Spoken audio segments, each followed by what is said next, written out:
Selamat pagi dan selamat bertemu kembali di dalam kebaktian doa hari Rabu pada hari ini. Mari kita sama-sama tundukkan kepala sebelum kita mendengarkan firman Tuhan. Mari kita berdoa. Tuhan Bapa di dalam surga, kami bersyukur dan berterima kasih karena pada pagi hari ini kami masih diberi kesempatan untuk mendengar firman-Mu. Tuhan, kami tahu akan keterbatasan dan ketidakmampuan kami. Karena itu kami mohon Roh Kudus-Mu bekerja di tengah-tengah kami, supaya apa yang kami dengar boleh menjadi berkat bagi hidup kami dan hidup kami boleh mempermuliakan nama Tuhan. Terima kasih Tuhan, di dalam nama Yesus kami berdoa. Amin. Pembacaan Alkitab kita terambil dari kitab 1 Samuel pasal yang pertama, ayat yang pertama sampai dengan ayat yang ke-18. Akan saya bacakan. Ada seorang laki-laki dari Ramataim Sofim dari pegunungan Efraim, namanya Elkana bin Yeroham bin Elihu bin Tohu bin Saf, seorang Efraim. Orang ini mempunyai dua istri, yang seorang bernama Hana dan yang lain bernama Penina. Penina mempunyai anak, tapi Hana tidak. Orang ini dari tahun ke tahun pergi meninggalkan kotanya untuk sujud menyembah dan mempersembahkan kurban kepada Tuhan semesta alam di Silo. Di sana yang menjadi imam Tuhan ialah kedua anak Eli, Hofni dan Pinehas. Pada hari Elkana mempersembahkan korban, diberikannyalah kepada Penina istrinya dan kepada semua anaknya yang laki-laki dan perempuan masing-masing sebagian. Meskipun ia mengasihi Hana, ia memberikan kepada hanya satu bagian, sebab Tuhan telah menutup kandungannya. Tetapi madunya selalu menyakiti hatinya supaya ia gusar, karena Tuhan telah menutup kandungannya. Demikianlah terjadi dari tahun ke tahun. Setiap kali Hana pergi ke rumah Tuhan, Penina menyakiti hati Hana sehingga ia menangis dan tidak mau makan. Lalu Elkana suaminya berkata kepadanya, "Hana, mengapa engkau menangis dan mengapa engkau tidak mau makan? Mengapa hatimu sedih? Bukankah aku lebih berharga daripada 10 anak laki-laki?" Pada suatu kali setelah mereka habis makan dan minum di Silo, berdirilah Hana, sedang Imam Eli duduk di kursi dekat tiang pintu bait Allah Tuhan. Dengan sedih hati, ia berdoa kepada Tuhan sambil menangis terseduh-seduh. Kemudian bernasarlah ia, katanya, "Tuhan semesta alam, jika sungguh-sungguh engkau memperhatikan sengsara hamba-Mu ini dan mengingat kepadaku dan tidak melupakan hamba-Mu ini, tetapi memberikan seorang anak kepada hamba-Mu, maka hamba-Mu itu akan memberikan dia kepada Tuhan seumur hidupnya, dan pisau cukur tidak akan menyentuh kepalanya." Ketika perempuan itu terus-menerus berdoa di hadapan Tuhan, maka Eli mengamat-amati mulut perempuan itu. Dan karena Hana berkata-kata dalam hatinya, dan hanya bibirnya saja bergerak-gerak, tetapi suaranya tidak kedengaran, maka Eli menyangka perempuan itu mabuk. Lalu kata Eli kepadanya, "Berapa lama lagi engkau berlaku sebagai orang mabuk? Lepaskanlah dirimu daripada mabukmu." Tapi Hana menjawab, "Bukan, tuanku, aku seorang perempuan yang sangat bersusah hati.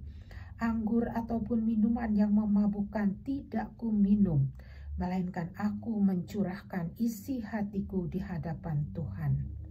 Janganlah anggap hamba-Mu ini seorang perempuan dursila, sebab karena besarnya cemas dan hati hamba, aku berbicara demikian lama." Jawab Eli, "Pergilah dengan selamat. Allah Israel akan memberikan kepadamu apa yang engkau minta daripadanya."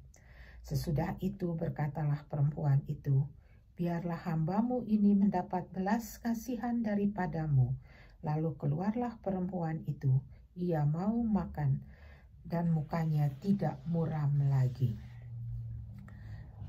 Dari pembacaan Alkitab kita pagi ini, kita akan melihat seorang wanita yang bernama Hana. Arti nama Hana itu adalah anugerah. Dia adalah ibu daripada Samuel, hakim yang mengurapi Daud menjadi raja Israel. Kalau kita membaca kisah Hana, ternyata kita bisa belajar banyak dari kehidupan Hana, terutama bagaimana dia menunjukkan anugerah, kebaikan terhadap sesama manusia di dalam hidupnya ini. Ada beberapa hal yang kita mau belajar dari Hana. Yang pertama, Hana adalah istri dari Elkana. Dia ingin sekali mempunyai seorang anak, tapi Alkitab mengatakan Tuhan menutup kandungannya sehingga dia tidak punya anak. Elkana mempunyai seorang istri lagi yang bernama Penina yang dapat melahirkan beberapa orang anak. Penina ini kemudian seringkali menyakiti hati Hana karena Hana tidak dapat mempunyai anak. Di dalam ayat yang ke-6 dikatakan Penina selalu menyakiti hati Hana supaya Hana menjadi marah. Di dalam ayat yang ke-7 dikatakan Penina menyakiti hati Hana sehingga ia menangis dan tidak mau makan. Hana hidupnya sangat tertekan dan penuh dengan penderitaan. Satu hal yang luar biasa dari Hana ialah walau bagaimanapun dia disakiti, dia tidak pernah membalas, bahkan menjawab pun tidak. Hana memilih untuk diam. Dia hanya menangis dan berdoa. Hana sangat berhati-hati di dalam berbicara dan memberi jawab. Dia tidak mau menyakiti sesamanya.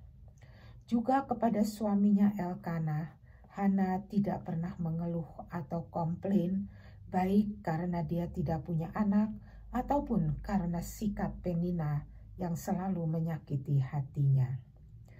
Nah, sebelum Hana, ada 3 orang wanita yang mengalami penderitaan yang sama seperti Hana, yaitu Sarah, istri Abraham, Ribka, istri Ishak, dan Rachel, istri Yakub.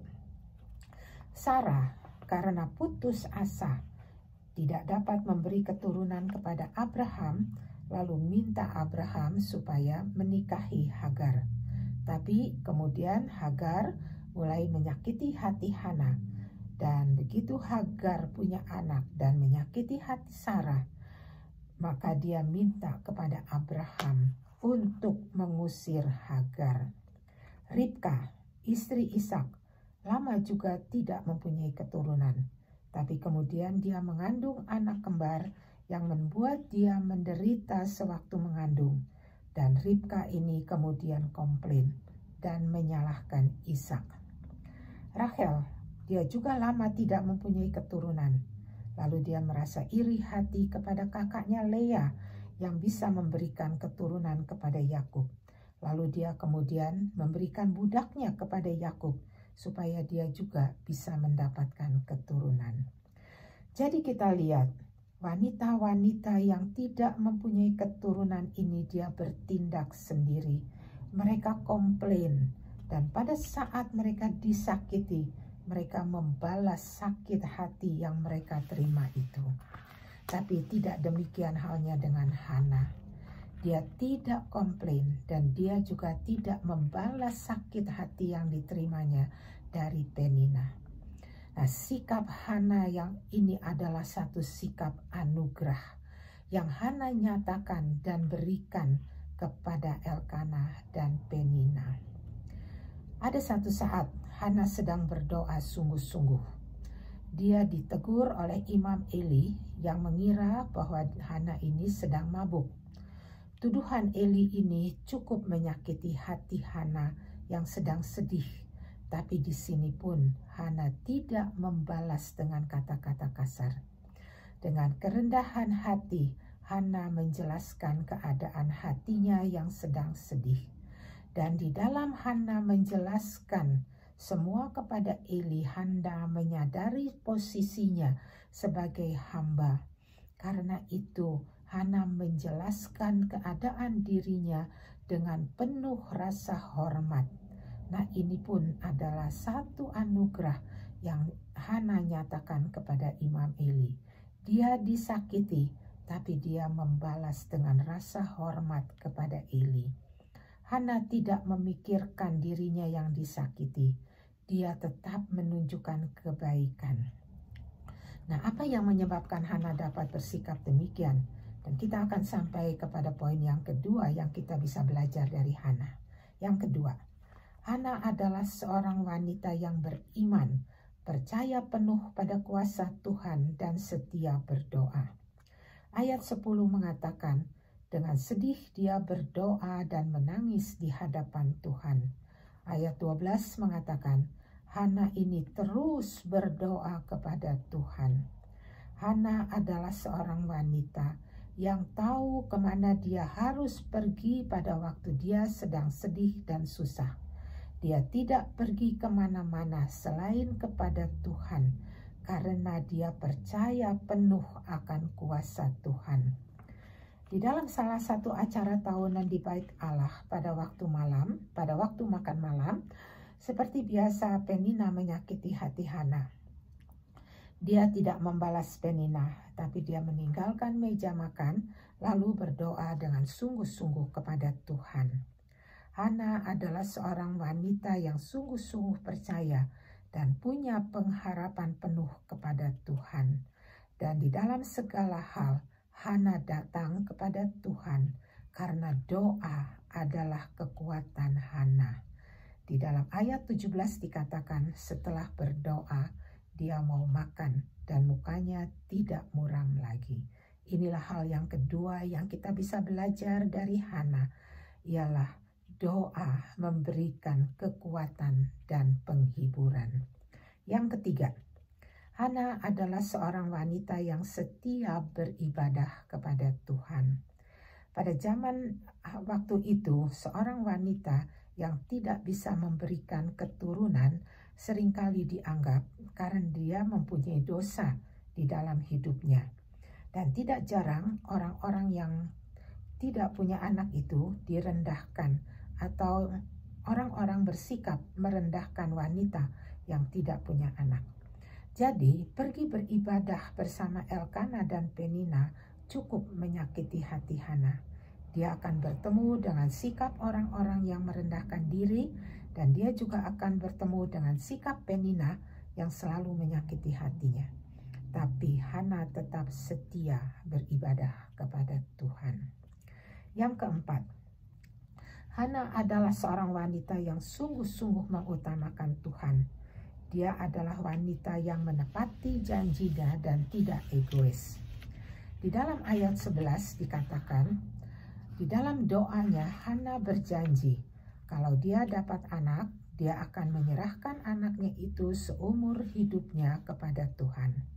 Hana menepati janjinya. Di dalam ayat 24 dikatakan, dia mengantarkan anak itu ke Bait Allah untuk diasuh oleh Imam Eli pada waktu anak itu masih kecil sekali. Samuel adalah anak satu-satunya, dan sebagai ibu tentu dia masih ingin dekat dengan Samuel. Dia ingin merawat dan membesarkannya, tapi Hana tidak selfish. Dia tidak tawar-menawar dengan Tuhan. Hana percaya penuh bahwa Tuhan sanggup memelihara Samuel. Dan Hana menyerahkan Samuel untuk tinggal di Bait Allah seumur hidupnya dan bukan sementara. Hana lebih mengutamakan ketaatannya kepada Tuhan dan janjinya yang harus ditepati. Nah, ini adalah sedikitnya 4 hal yang kita bisa belajar dari Hana untuk kita terapkan juga di dalam kehidupan kita, yaitu selalu menyatakan anugerah dan kebaikan terhadap sesama kita, apapun sikap yang kita terima. Beriman, percaya, berharap penuh hanya kepada Tuhan, setia berdoa dan beribadah, dan selalu mengutamakan ketaatan kepada Tuhan dan tidak egois. Sedikitnya keempat hal ini yang membuat hidup Hana selanjutnya sangat diberkati. Sesudah Samuel, Tuhan masih menganugerahkan 3 orang putra dan 2 orang putri kepada Hana. Dan hidup Hana selalu penuh dengan pengucapan syukur yang menyaksikan anugerah dan kebaikan Tuhan dalam hidupnya, dan nama Tuhan dipermuliakan melalui hidup Hana. Nah, sebagai penutup, ada 3 hal yang diyakini oleh Hana sehingga dia bisa selalu setia dan menyaksikan kebaikan Tuhan. Dan ini diungkapkan oleh Hana di dalam nyanyian pengucapan syukurnya di dalam 1 Samuel pasal yang kedua. Ada 3 hal. Yang pertama, 1 Samuel pasal yang kedua ayat kedua, Hana meyakini Tuhan itu maha kudus. Kudus artinya suci, bersih, tidak ada yang kotor di dalamnya. Karena Tuhan maha kudus, maka semua yang keluar dari dirinya adalah bersih, tidak ada maksud jahat. Hana meyakini Tuhan itu maha kudus. Karena itu semua yang dia alami ada di dalam rencana Tuhan yang kudus. Karena itu dia tidak pernah komplain. Yang kedua, 1 Samuel 2 ayat yang ketiga, Hana meyakini bahwa Tuhan itu maha tahu. Berarti Tuhan itu juga tahu apa yang dialami oleh Hana, dan bahkan apa yang ada di dalam hatinya Tuhan juga tahu. Dengan meyakini Tuhan itu maha tahu, membuat Hana dapat menghadapi masalahnya, karena dia merasa dia tidak sendiri, tapi dia bersama dengan Tuhan yang tahu keadaannya. Oleh karena itu, Hana selalu datang kepada Tuhan di dalam doa. Dan yang ketiga, di dalam 1 Samuel 2 ayat yang ke-6, Hana meyakini bahwa Tuhan itu maha kuasa dan sanggup melepaskan semua dirinya dari masalahnya. Nah, kiranya apapun yang kita hadapi dalam hidup ini, apa yang diyakini oleh Hana boleh juga menjadi keyakinan kita. Sehingga melalui hidup kita, anugerah Tuhan boleh dinyatakan. Hidup kita boleh menjadi berkat yang memuliakan nama Tuhan. Amin. Mari kita berdoa. Terima kasih Tuhan, kami boleh belajar dari Hana. Biarlah Tuhan juga menolong kami, supaya di dalam hidup kami selalu yakin Tuhan itu maha kudus, Tuhan itu maha tahu, dan Tuhan itu maha kuasa. Sehingga apapun yang kami hadapi bersama dengan Engkau. Dan Tuhan, biarlah hidup kami selalu kami serahkan dan percayakan di dalam tangan kasih-Mu. Terima kasih Tuhan, biarlah hidup kami boleh menjadi berkat yang memuliakan nama Tuhan. Dalam nama Yesus kami berdoa. Amin.